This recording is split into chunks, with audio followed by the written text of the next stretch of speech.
Beneath the relentless sun of Ghana's parched savanna, where the village of Kweku crouched amid red dirt paths and hunger shadowed every mud brick home, lived a young woman named Adwoa Mensah. At 23, her delicate features masked eyes that bore the weight of endless silent grief. 5 years earlier, her mother's death had extinguished the last ember of joy in her life, leaving peace a distant memory.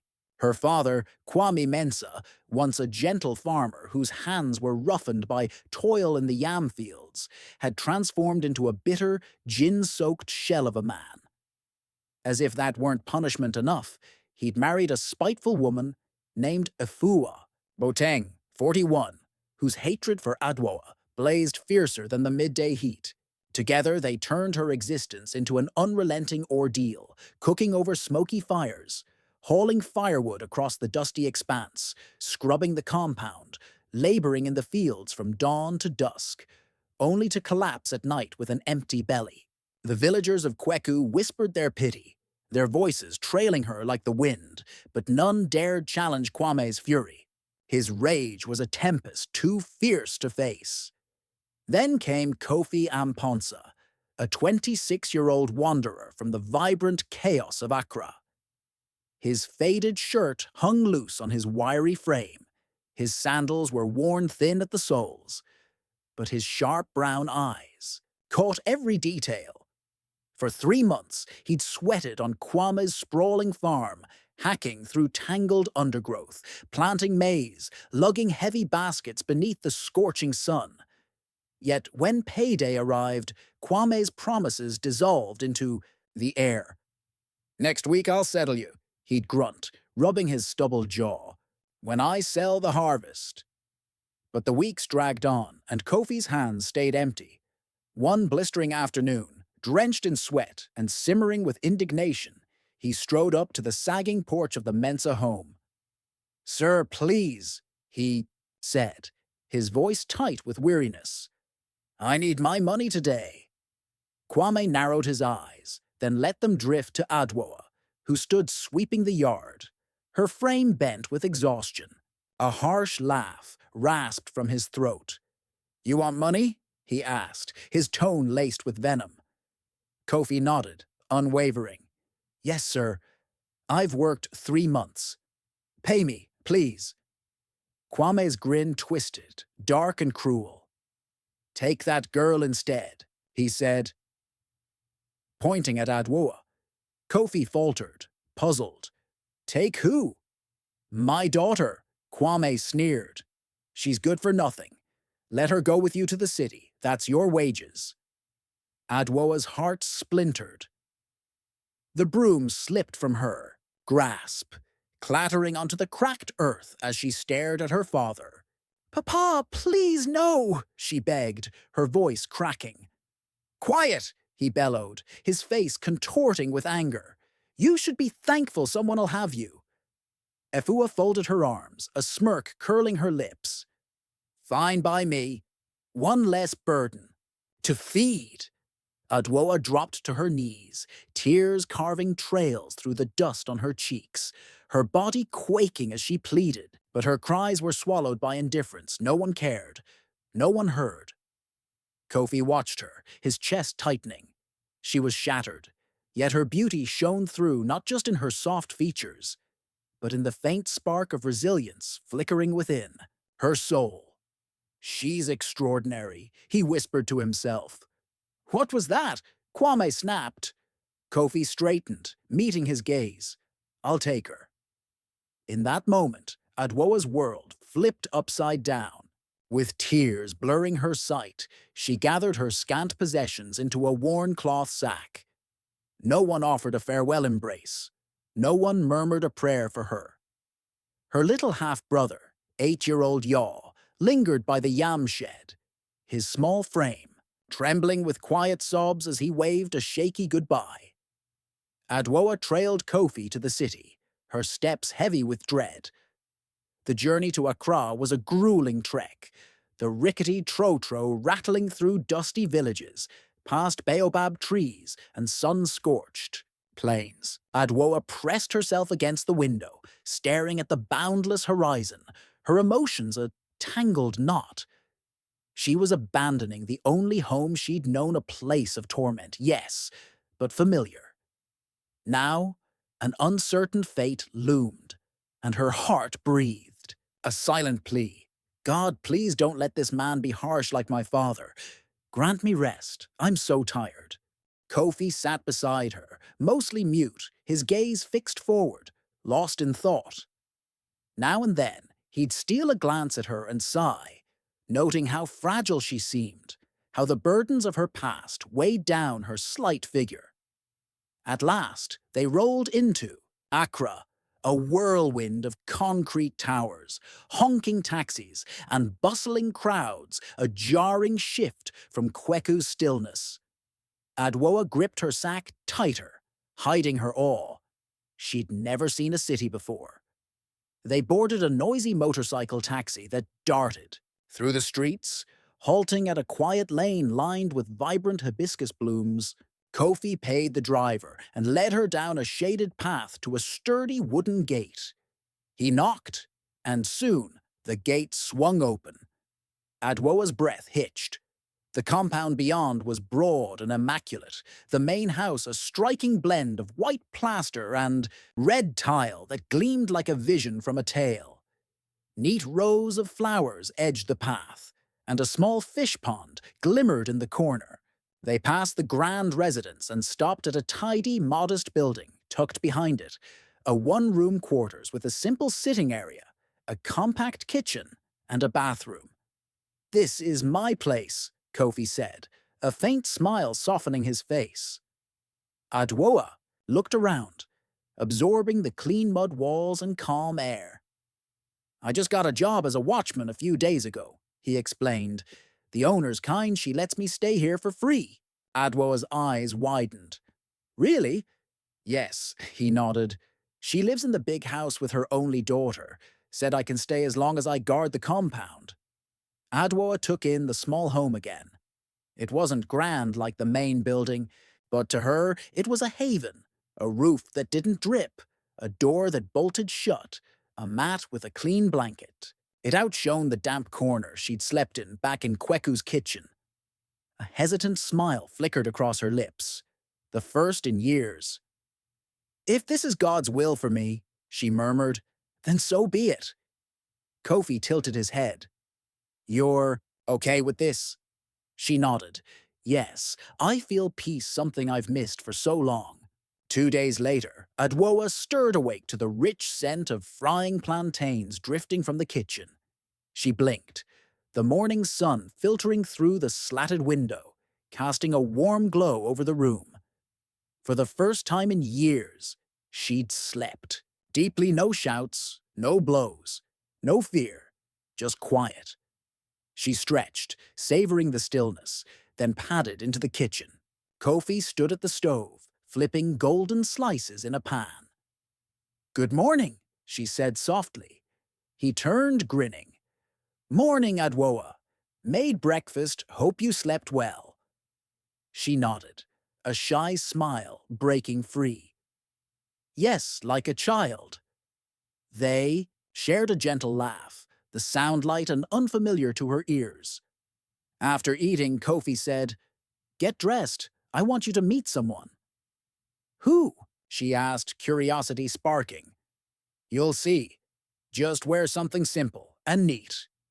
Adwoa slipped into a soft kente dress Kofi had bought her, smoothed her braided hair, and stepped out, her pulse quickening. They crossed the compound to the main house, where the heavy wooden door opened to reveal a poised woman in her late 50s, Nana Aqua Yaboa. Her graying hair framed a face radiating warmth. "Good morning, Mama," Kofi greeted. "Morning, Kofi. And who's this lovely young lady?" "This is Adwoa, my wife," he replied. Nana Aqua's kind eyes settled on Adwoa. "So this is the wife you spoke of. She's delightful. Come inside, my dear." Adwoa stepped in, awed by the airy living room, polished wood floors, woven cushions, a world apart from Kweku's squalor. Nana Aqua took her hand gently. Welcome, Adwoa. I like you already. You've got a quiet strength. I'm glad Kofi brought you here. Adwa smiled timidly. Thank you, Mama. Call me Nana Aqua, she insisted. Feel at ease here, okay? This place has room for peace. If you need anything, just tell me. Yes, Nana Aqua, Adwoa corrected herself. After a short chat, they returned to the quarters. That evening, as Adwoa tidied the kitchen and straightened the room, she sat on the mat's edge, lost in reflection. Kofi knelt nearby, mending a loose stool leg.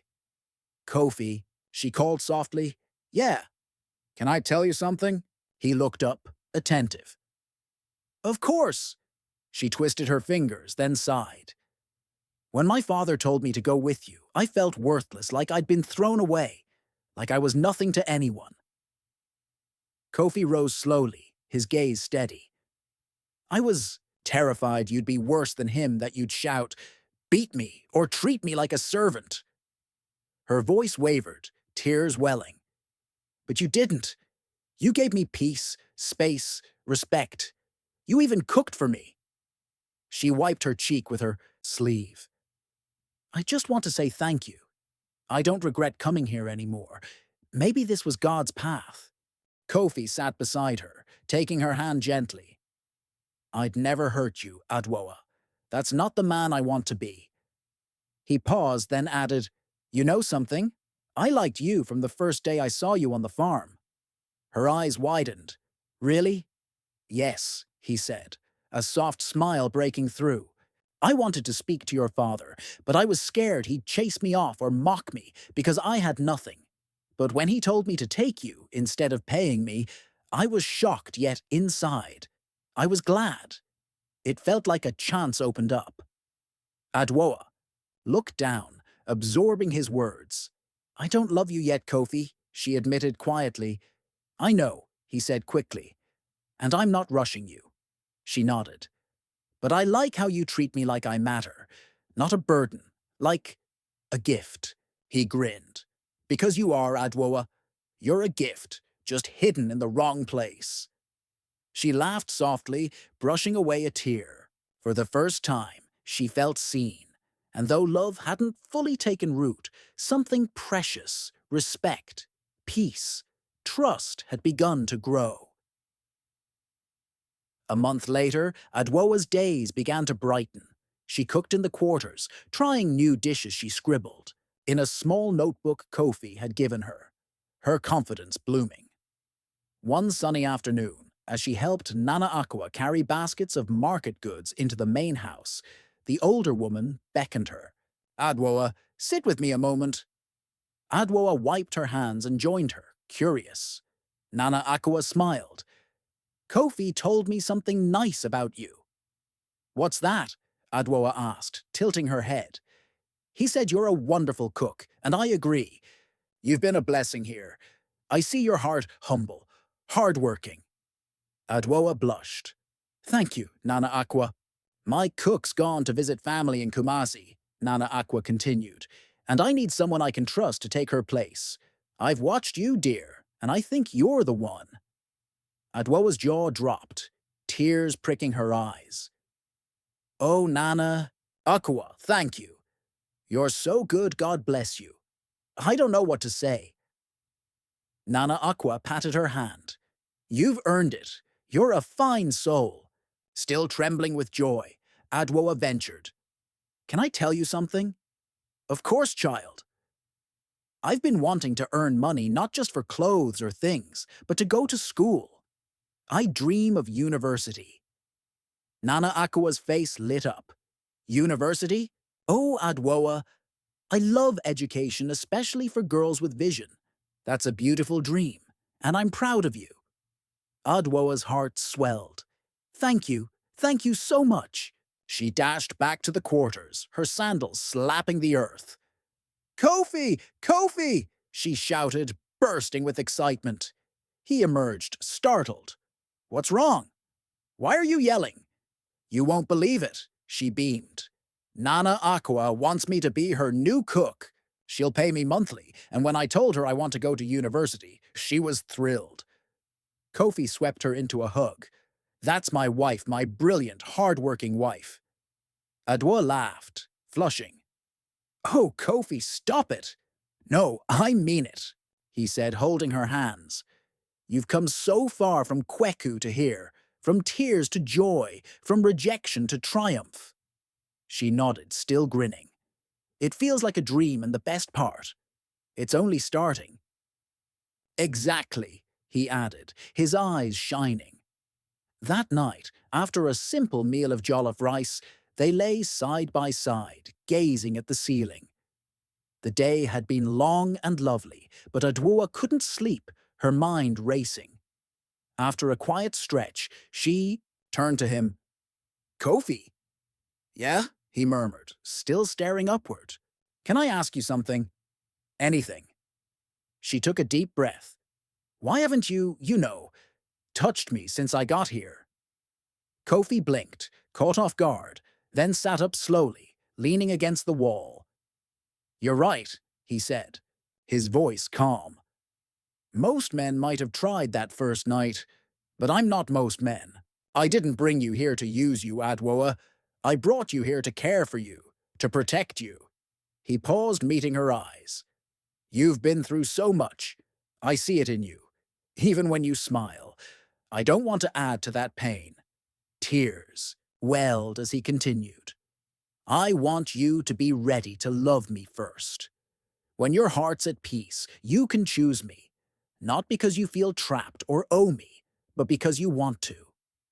I know you've never been with anyone, and you've carried shame and fear too long.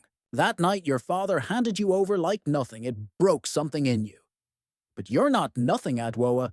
You're everything strong, special. When the time comes, when your heart says yes out of love, not pressure, I'll be here. Tears spilled down her cheeks. You really mean that? Every word, he said. I want you to feel safe with me. This marriage should be built on love, not fear. She wiped her face, smiling faintly. Thank you, Kofi. You've changed my life. I thought all men were like my father, but you're different. He leaned in, pressing a tender kiss to her forehead. Sleep well, my gift. She settled back, her heart full, feeling truly safe for the first time, not just with a husband, but a friend. 2 days into her new role as Nana Akua's cook, something strange unfolded. Adwoa was in the kitchen, stirring a pot of groundnut stew, Nana Akua's favorite, when the door creaked open. She turned to find a tall, striking young man staring at her. Kwesi Yeboah, Nana Akua's 28-year-old son. His short dreadlocks framed a face that froze for a moment before breaking into a grin. Wow, you're stunning, he said. Adwoa stiffened, unsure how to respond. Mama told me about you, he went on, stepping closer. Said you're smart, humble, beautiful. I thought she was exaggerating, but damn, she wasn't kidding. God must have crafted you with extra care on a Sunday. He scanned her from head to toe, leaning casually against the counter. You're radiant. Adwoa shifted uncomfortably, focusing on the stew. Good afternoon, sir, she said quietly, sidestepping his flattery. Kwesi chuckled. Oh, come on, don't call me sir. I'm just Kwesi, relax. She shook her head. No, sir, it's not proper. He grinned wider. So polite. I like that. She stayed silent, stirring the pot, until he sauntered out, still smirking. That evening, she returned to the quarters, where Kofi waited on a stool outside. Welcome back, my gift, he said brightly. How was work? She sat beside him, her expression clouded. Kofi, something happened. He turned alert. What? Are you okay? I'm fine, but Kwesi, Nana Akua's son, came into the kitchen. He said things that unsettled me, called me beautiful, said God made me on a Sunday, told me to drop the sir and use his name. Kofi frowned briefly, then smiled faintly. Oh, Queasy, he's a joker. That's just his way. Don't let it bother you. Adwa didn't smile back. Kofi, I didn't like how he looked at me like I was something to take. Kofi chuckled softly, touching her hand. It's okay, my lovely wife. He's harmless, just likes to talk. No bad intentions. She searched his eyes. You sure? Positive, he said gently. But if he ever steps out of line, tell me. I'll always protect you. She nodded slowly. Okay, if you say so. He kissed her forehead. You're safe with me, Adwoa always, yet deep down. A nagging unease lingered something in Quasi's gaze she couldn't dismiss. A few days later, as Adwoa prepared lunch in the kitchen, she didn't notice someone watching from the shadows. Quasi slipped in, leaning against the doorframe. You know, he said, his voice smooth. There's something special about how you cook. She turned, offering a polite, Good afternoon, sir. But he brushed it off. Adwoa, I've been thinking I'm not one to waste. Time. She paused, wary. He stepped closer, lowering his voice. I like you. I mean it. You're beautiful, smart, hardworking, not just flattery. I want you to be mine. Her breath caught, stunned. Sir, listen, he cut in, smiling. I'll change your life. School? Not just any school, I'll send you abroad. London, Canada, anywhere. New phone, clothes, money, everything. You'll never struggle again. Adwoa stood frozen as he edged nearer. You're wasting time with that broke watchman. What's he doing for you? Nothing. I could have Mama sack him today or pay him off. Just say yes, my darling, and your life's set. She inhaled deeply, stepping back. With all due respect, sir, she said, her voice steady. I'm not interested. Quasi raised an eyebrow. What? I'm committed to my marriage, my work, my dreams, she replied firmly. I won't throw that away for fleeting thrills. He laughed, incredulous. Marriage? Don't tell me you're serious about that sham with Kofi. You should be ashamed at your age. You ought to be in university, or with someone like me, not tied to a penniless guard. Adwoa held her ground. I'm not ashamed. I'm proud of my husband. He treats me with respect and love. He may not have much now, but I believe God will lift him up one day. Quasi scoffed. You're dreaming, girl. I'd rather dream with a man who cherishes me than live a hollow life with someone who just wants to own me, she shot back, unflinching. He shook his head, chuckling darkly. You'll regret this. No, sir, she said. If choosing the man who stood by me is a mistake, I'll make it 1,000 times over. Quasi stared, then turned and strode out, his displeasure clear. That evening, Adwoa returned to the quarters, her silence heavy. Kofi noticed instantly. My gift, you're quiet. Everything okay? Tears brimmed as she met his gaze. Quasi came again, offered me the world school abroad. Money, anew, life if I'd be his. Said he could pay you off or get you fired to have me. Kofi stood, fists clenching, anger flashing in his eyes. But he softened when he saw her distress. What did you say? I said no, she replied, voice trembling. I told him I believe in you, in us, that I know God will bless you someday. Kofi's expression melted into awe. He pulled her close, holding her tight. Thank you, Adwoa, for choosing me. She smiled through a tear. You chose me first. Now it's my turn. That night, they prayed together, their bond deepening. The next morning, Adwoa woke with a burdened heart. She'd swept the quarters and tidied up. But Quasi's words and her confrontation with him gnawed at her. She'd tried to brush it off, to keep it buried, but she couldn't anymore. With resolve, she marched to the main house and knocked. Nana Aqua opened the door, smiling warmly. Good morning, Adwoa, my dear. Sleep well. Good morning, Nana Aqua, Adwoa replied, eyes downcast. Nana Aqua's smile faded. Come in, what's wrong? They sat, and Adwoa took a steadying breath. Nana Aqua, I need to talk to you. Please don't be upset. Never, dear. What is it? It's about Quasi, Adwoa began, her tone calm but firm. He's been bothering me, saying things that make me uneasy, promising money, telling me to leave Kofi and be with him. He said he'd send me abroad, give me a better life, even pay Kofi off or get him sacked. Nana Aqua's jaw dropped, shock etching her face. He what? I respect you and this house, Adwoa continued, her voice quivering. But I can't stay silent anymore. Nana Aqua leaned back, arms crossed, silent for a long moment. Then she spoke softly. Adwoa, you're a beautiful, wise young woman. You deserve better. Maybe Kwesi sees your potential. Maybe you should consider his offer. Adwoa's eyes widened. Nana Aqua? I'm not saying abandon Kofi outright, Nana Aqua said, her tone serious. But think about it.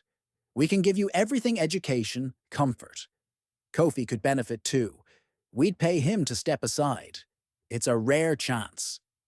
Adwoa stood, hands trembling, but her voice held firm. With all due respect, Nana Aqua, I'm not that kind of woman. Nana Aqua fell silent. I didn't come here to sell myself. I didn't marry Kofi for money. I married him because when the world turned its back on me, he stood by me. When my father traded me like a sack of maize, he gave me dignity. Tears welled, but she pressed on. I'd rather quit this job than be with someone I don't love. I'll never betray my husband, never. Nana Aqua opened her mouth, but Adwoa raised a hand. I'm sorry, but I'm done. If Kwesi doesn't stop, we'll leave this place. I won't stay where I'm disrespected. She turned and strode out, wiping tears as she hurried back to the quarters. Her heart burned with fury and hurt. How could Nana Aqua, a woman she'd admired, try to barter her like a market trinket? How could she dismiss love so carelessly? As she stormed into the quarters, she froze. Piles of CD notes, hundreds of them, sat on the small table. Her jaw dropped. Kofi, what's this? Where'd this money come from? He rose from the mat, calm and steady. My love, sit down. She did, eyes locked on the cash. Tell me what's going on. He smiled faintly. This money, I've been saving it, little by little, for years.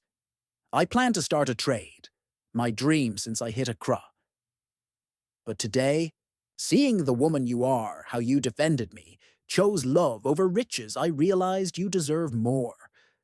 Adwoa frowned, confused. What does that mean? I want you to use it for school, he said, pointing to the stacks. You've dreamed of university, take it. Adwoa shook her head softly. No. I'm serious, he insisted. And I'm serious too, she countered, standing. No. Kofi, never. He blinked, stunned. Why not? Her voice surged with passion. This is your dream, Kofi. You scraped this together with sweat and grit for your trade, and now you'd toss it away for me? I love you too much for that. Tears spilled again as she continued. Let's use it wisely, rent a place outside this compound. Start that trade together. You run it, I'll cook and help manage. When it grows, I'll go to school, step by step. Kofi stared, awestruck. You want to leave here? Yes, she said firmly. I won't stay where we're treated like dirt. We deserve peace, even if it's modest, our own peace. He took her hand, shaking his head in wonder. Adwoa, you're not just beautiful, you're wise, extraordinary, everything I prayed for. She smiled through her tears. And you're the only man I want. He pulled her close, his eyes glistening. Thank you for standing by me. I'll always stand by you, she whispered. Their kiss followed deep, real, born not of wealth or coercion, but trust and unity, two souls with little but each other. That night they lay entwined, sharing silence, peace, and soft laughter. As moonlight streamed through the window, Adwoa murmured, "Our better days are coming." "Yes, my gift," Kofi replied. Step by step, together. The next day, Kofi was gone when Adwoa woke. She'd swept the quarters and tidied up, but her heart still ached from Nana Akua's words. She sat to rest when a knock startled her. Opening the door, she found Nana Akua and Kwesi standing there. She froze, silent. "Good morning, my dear," Nana Akua said gently. "We came to apologize." Kwesi nodded, his face earnest. "I'm sorry, Adwoa." She stepped back, letting them in. Nana Aqua sat, her eyes soft. "We're truly sorry for what Kwesi said, for what I said. We were wrong." Kwesi bowed his head. "I was foolish pride blinded me. Kofi's lucky to have you. You're a true wife." Nana Aqua smiled. "Yes, he's fortunate to have someone so special. Women like you are rare." Adwoa's gaze softened. "Thank you, Nana Aqua. I'm not mad anymore. I forgive you."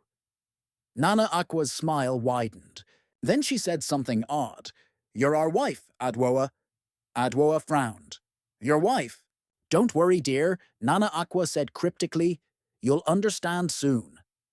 After a brief exchange, they hugged her and left. Adwoa stood by the door, puzzled. What did they mean? That evening, Kofi returned, weary but beaming. She spun around. "Where have you been all day?" "I've been waiting." "My love," he said softly, "I've got something to tell you." She crossed her arms. "What now?" He took her hands, looking into her eyes. "Adwoa, I'm sorry." "For what?" she asked, brow raised. He took a deep breath.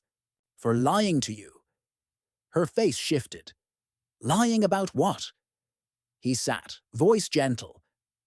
"Kwesi isn't just the landlady's son, he's my younger brother. And Nana Aqua?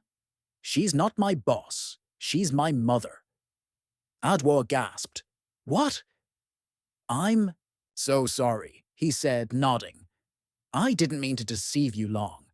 I just needed to know if someone could love me for me, not my money or family."